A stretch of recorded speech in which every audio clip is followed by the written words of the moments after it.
Right, now then, the Mavic Pro, the damage I did to it. Remember, I got a £500 bill.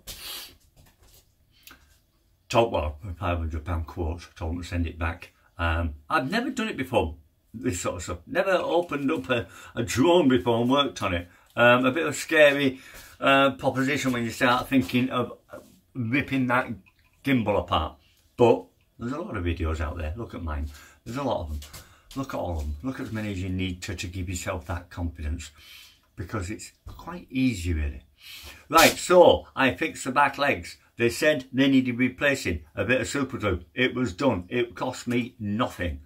Then I replaced the ribbon, the flat ribbon cable in the gimbal, stripping the whole thing down, putting it back together. It cost me £12.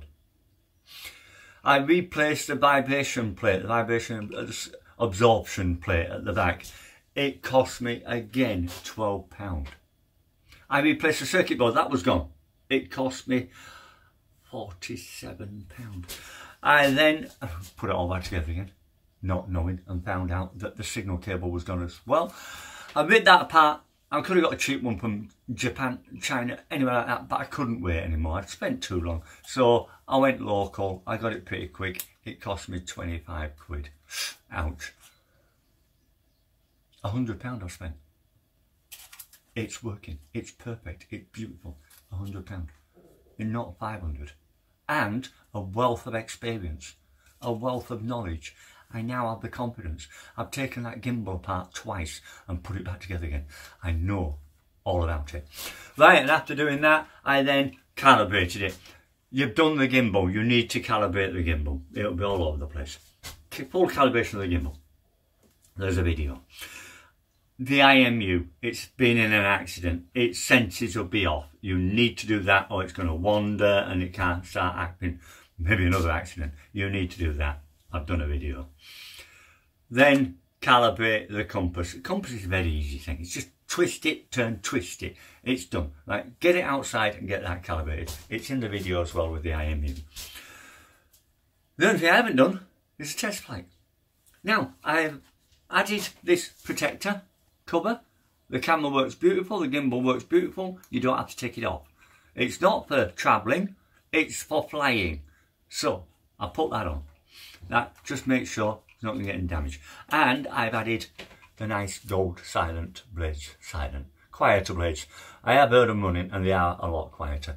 Right, but no further ado, let's get it outside. Get the Osmo up there, it can watch. And check everything's performing how we want it to. Let's go.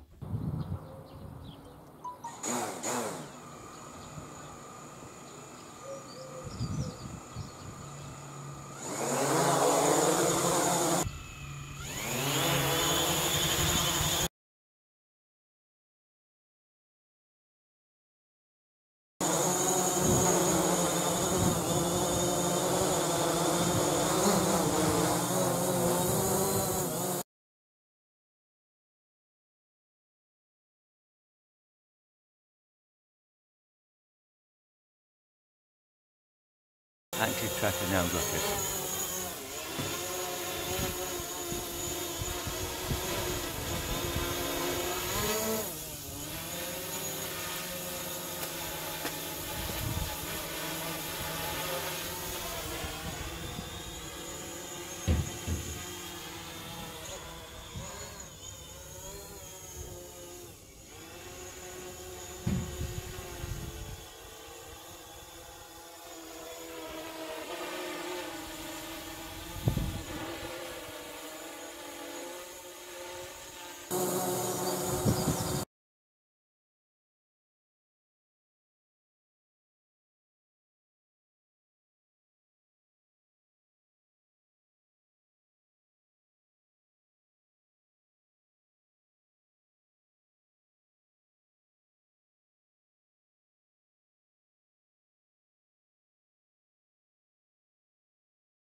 Right, so there you have it. I mean, you've just seen it in flight. You can see from the footage from the drone that the camera in that is working perfectly.